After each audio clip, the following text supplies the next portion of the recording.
Manchester encoding एक बहुत ही दिलचस्प और महत्वपूर्ण सिद्धांत है जो डेटा ट्रांसमिशन में उपयोग होता है। यह तकनीक डिजिटल सिग्नल को एनकोड करने का एक तरीका है जो हमें डेटा को अधिक विश्वसनीयता से भेजने में मदद करता है। मानचेस्टर एनकोडिंग में हर बिट को एक विशेष तरीके से एनकोड किया जाता है।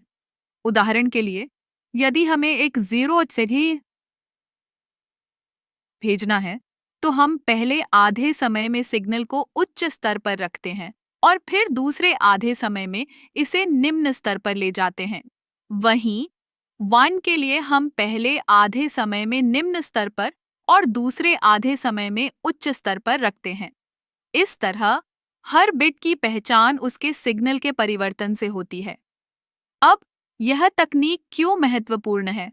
सबसे पहले, यह सिग्नल की सिंक्रोनाइजेशन में मदद करती है। जब हम डेटा को ट्रांसमिट करते हैं, तो रिसीवर को यह जानना जरूरी होता है कि सिग्नल कब बदल रहा है।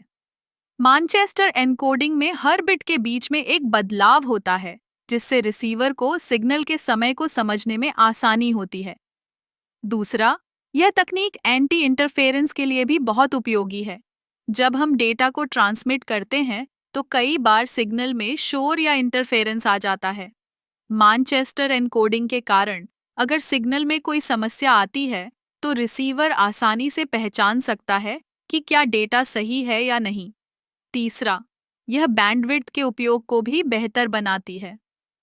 मानचेस्टर एनकोडिंग में हर बिट के लिए एक निश्चित समय होता है, जिससे डेटा ट्रांसमिशन की गति बढ़ जाती है।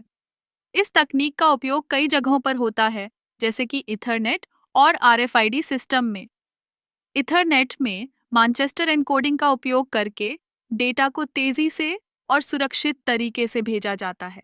आरएफआईडी में यह तकनीक डेटा को बिना किसी तार के ट्रांसमिट करने में मदद करती है, जिससे हमें बिना किसी बाधा के जानकारी मिलती है। तो मानचेस्टर एनकोडिंग केवल एक तकनीक नहीं है, बल्कि यह डेटा ट्रांसमिशन की दुनिया में एक क्रांति है। यह हमें सिग्नल की विश्वसनीयता, सिंक्रोनाइजेशन और बैंडविड्थ के बेहतर उपयोग की सुविधा देती है। इस तकनीक के बिना आज की डिजिटल दुनिया की कल्पना करना भी मुश्किल है। इसलिए अगली बार जब आप अपने डिवाइस पर डेटा ट्रांसफर करते हैं, तो याद रखें कि मानचेस्टर एनकोडिंग आपके डेटा को सुरक्षित और तेजी से भेजने में मदद कर रही है। यह एक अद्भुत तकनीक है जो हमें डिजिटल संचार की दुनिया में आगे बढ़ने में सहायता करती है।